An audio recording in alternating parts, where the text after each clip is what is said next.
Bom dia, espero encontrá-los todos bem. E hoje, para essa manhã, gostaria de convidá-los para que possamos dar continuidade às nossas reflexões em torno da obra O Homem Integral, de Joana de Ângeles, na psicografia de Divaldo Pereira Franco. A nossa proposta é sempre buscarmos entender Joana numa ótica ampla, em que possamos utilizar os conceitos que a benfeitora nos traz para um aprimoramento, né, e um enriquecimento da nossa postura mental diante da vida. Hoje nós vamos falar sobre o capítulo 4 do Homem Integral, que tem como título Medos. A verdade é que, decorrente de fatores sociológicos, de pressões psicológicas, de impositivos econômicos, o medo assalta o homem e o empurra para uma espécie de violência irracional. Ou, em algumas vezes, né, leva-o a profundos abismos de depressão. Num contexto social injusto, a insegurança vai engendrar muitos mecanismos de evasão da realidade, que dilaceram o comportamento humano, anulando, por fim, as aspirações de beleza, de idealismo, de afetividade da criatura. A pessoa sente-se insegura diante do outro, diante da vida. É uma coisa que eu sempre comento, né? Que muitas vezes a gente liga o noticiário pela manhã e a gente se depara com uma série de notícias negativas que pontuam violência, que pontuam corrupção, que pontuam tragédias do cotidiano, as mais diversas.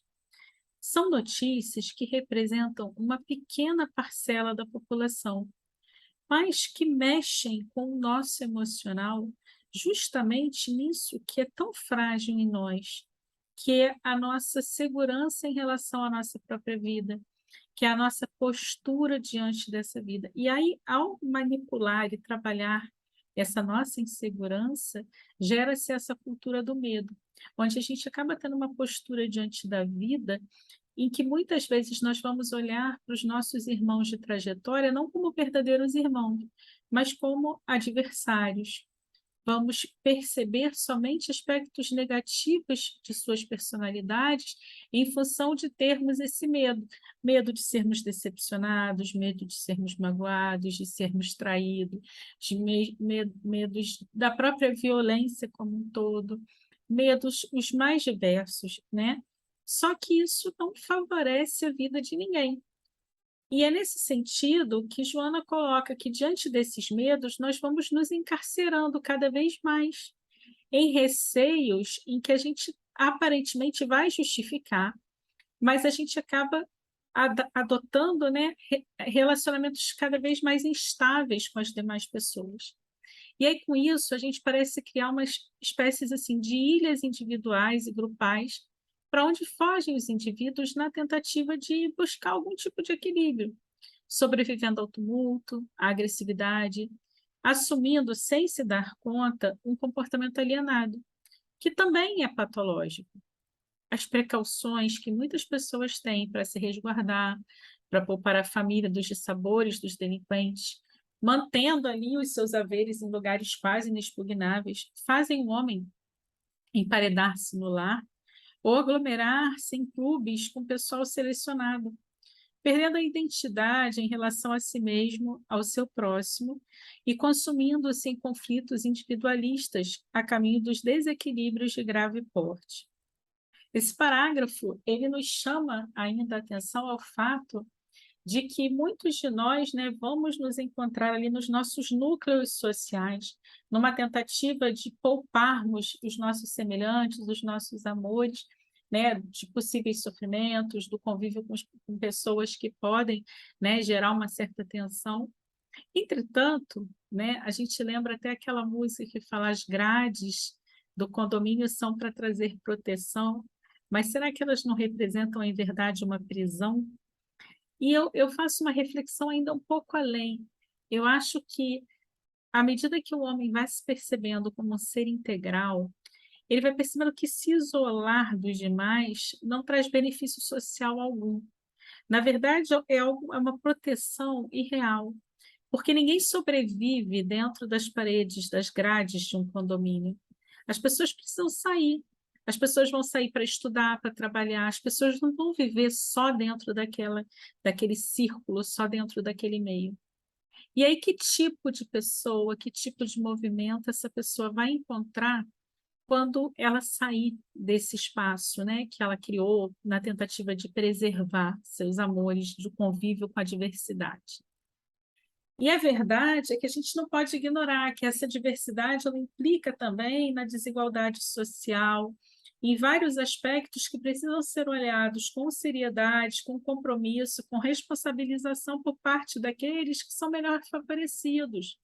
Porque não adianta de nada nós botarmos nossos filhos, né, ou os filhos das camadas mais privilegiadas, nas melhores escolas, com melhor educação, se ainda permitirmos que no mundo haja tanta desigualdade, tanto sofrimento, tanto desamor.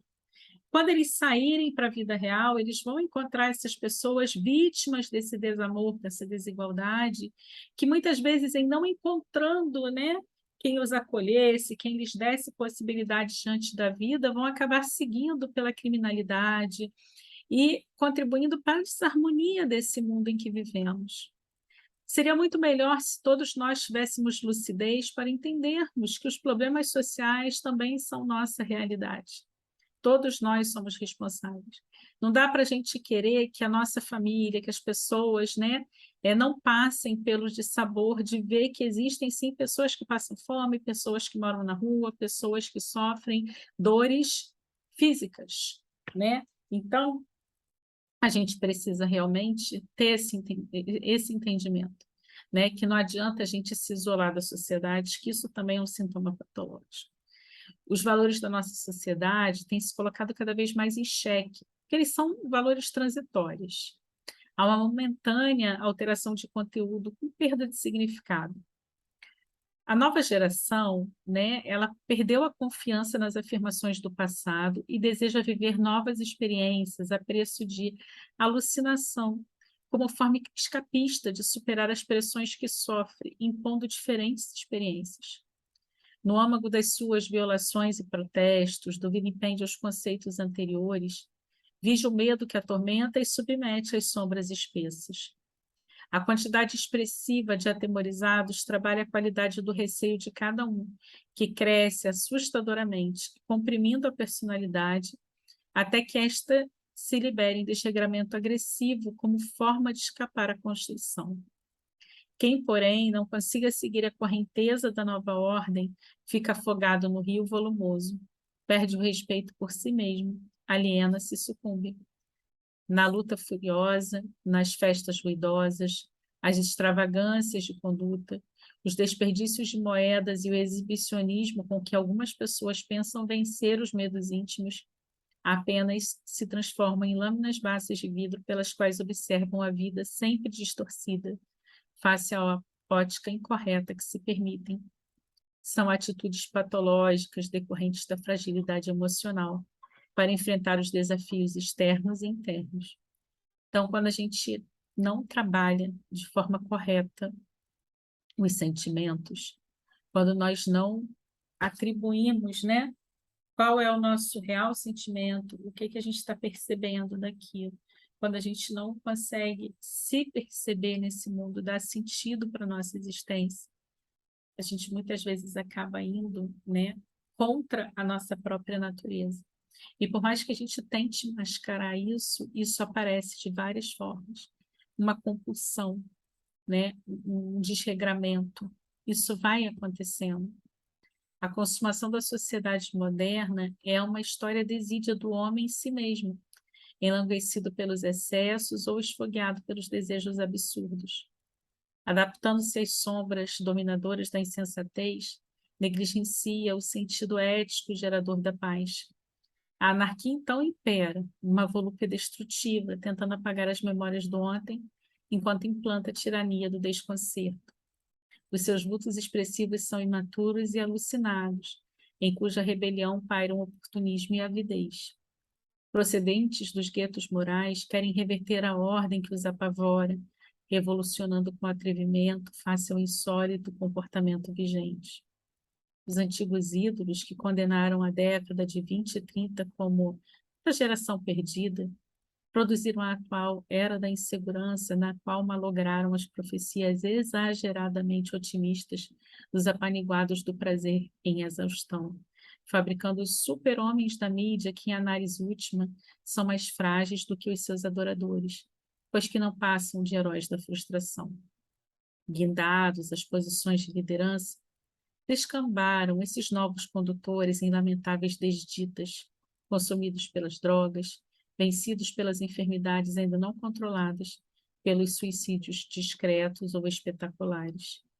A alucinação generalizada certamente aumenta o medo nos temperamentos frágeis, nas constituições emocionais de pouca resistência, de começo no indivíduo, depois na sociedade. Vivemos numa sociedade amedrontada. As gerações anteriores também cultivaram seus medos de origem atávica e de receios ocasionais. O excesso de tecnicismo com a correspondente ausência de solidariedade humana produziram a avalanche dos receios. A superpopulação tomando os espaços e a tecnologia reduzindo as distâncias arrebataram a fictícia segurança individual que os grupos passaram a controlar, e as consequências da insânia que cresce são imprevistas. Urge uma revisão de conceitos, uma mudança de conduta, um reestudo da coragem para imediata aplicação no organismo social e individual necrosado. Nessa parte do texto, fiquei a pensar da nossa geração atual. A verdade é que a tecnologia chegou de forma muito intensa em nossas vidas, mas nós ainda estamos aprendendo a lidar com essa tecnologia. Nós ainda não conseguimos trabalhar de forma adequada com essa tecnologia. E por que que isso acontece? A gente tem exemplo das famílias anteriores em que as pessoas se reuniam em suas mesas para jantar, para fazerem suas refeições. As famílias conversavam. Hoje, a televisão ocupa um espaço. As pessoas não podem deixar de ver o noticiário, as pessoas precisam estar informadas, as pessoas precisam saber o que acontece no mundo. E com isso privam-se de saber o que acontece no seu próprio ambiente doméstico. E o que a gente percebe muitas vezes são famílias em que você tem vários indivíduos coabitando no mesmo ambiente sem se conhecerem em profundidade, porque estão sempre distraídos, quer na tela da TV, do computador, na rede social, ou preocupados com o que irão fazer no dia seguinte, olvidando-se da responsabilidade de manter equilíbrio e boas relações no ambiente doméstico. Isso faz com que muitas vezes crianças e jovens se desenvolvam e cresçam mediante uma família que sequer conhece seus reais anseios e suas necessidades. Então passam a ser indivíduos que, apesar de terem pessoas ao seu redor, sentem-se profundamente solitários e vazios. É essa geração atual, uma geração que demanda por atenção, que perde essa atenção diante de uma tecnologia que nos escraviza e robotiza. Por isso, Joana nos adverte da necessidade de uma revisão de conceitos, de uma mudança de conduta, num reestudo da coragem, para que isso seja aplicado no organismo social e individual. É no cerne do ser, lá no espírito, que se encontram as causas matrizes desse inimigo rude da vida, que é o medo. Os fenômenos fóbicos procedem de experiências passadas, reencarnações fracassadas, nas quais a culpa não foi liberada face ao crime haver permanecido oculto, ou dissimulado, ou não justiçado, transferindo-se a consciência faltosa para a posterior regularização. Nem sempre são as situações que acontecem que vão desencadear um determinado efeito em nós. Muitas vezes, a maior dificuldade que nós temos não está na situação em si, mas na nossa interpretação dessas determinadas situações desafiadoras.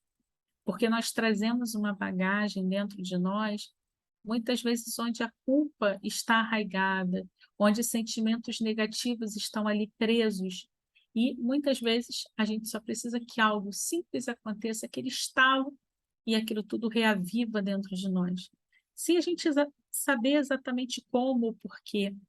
Então, Joana nos coloca que ocorrências de grande impacto negativo, pavores, mordeduras perversas, homicídios programados com requintes de crueldade, traições infames sob disfarces de sorriso, produziram a atual consciência de culpa de que padecem muitos atemorizados de hoje no interrelacionamento pessoal. Outros, sim, catalépticos sepultados vivos que despertaram na tumba e vieram a falecer depois por falta de oxigênio, reencarnam-se vitimados pelas profundas claustrofobias, vivendo em precárias condições de sanidade mental. O medo é um fator dissolvente na organização psíquica do homem, predispondo por somatização a enfermidades diversas que aguardam a correta diagnose e a específica terapêutica. À medida que a consciência se expande, o indivíduo se abriga na fé religiosa racional, na certeza da sua imortalidade, ele se liberta, se agiganta, recupera a identidade e humaniza-se definitivamente, vencendo o medo e os seus sequazes, sejam de ontem ou de agora. Que possamos, então, todos nós, vencermos nossos medos, seguirmos confiantes da essência divina que há em cada um de nós, encontrando coragem e bom ânimo diante das situações da vida, entendendo que se determinada situação se apresenta diante de nós, é porque nós temos como encontrar soluções, possibilidades, caminhos, mas que o medo não nos leva a lugar algum. É preciso coragem para seguir e enfrentar os desafios da vida, que muitas vezes não são tão grandes assim. São frutos, muitas vezes, da nossa percepção, daquele sentimento ali íntimo de incapacidade de lidar com determinadas situações. Que a gente possa ter mais lucidez diante dos fenômenos e das situações da vida, criar oportunidades para as boas relações interpessoais e seguirmos os nossos caminhos na certeza de que nada acontece sem que seja a vontade de Deus, que é nosso Pai Criador, sabedor de todas as coisas, que conhece seu filho, seus filhos, que sabe das demandas de cada um, dos medos e das fraquezas de cada um, e que nos sustenta nos momentos de maior dificuldade. Que a gente não deixe que o medo nos aprisione, que o medo nos estacione, que o medo nos estagne, que a gente tenha coragem de seguir, hoje e sempre. Muita paz para vocês, um bom dia.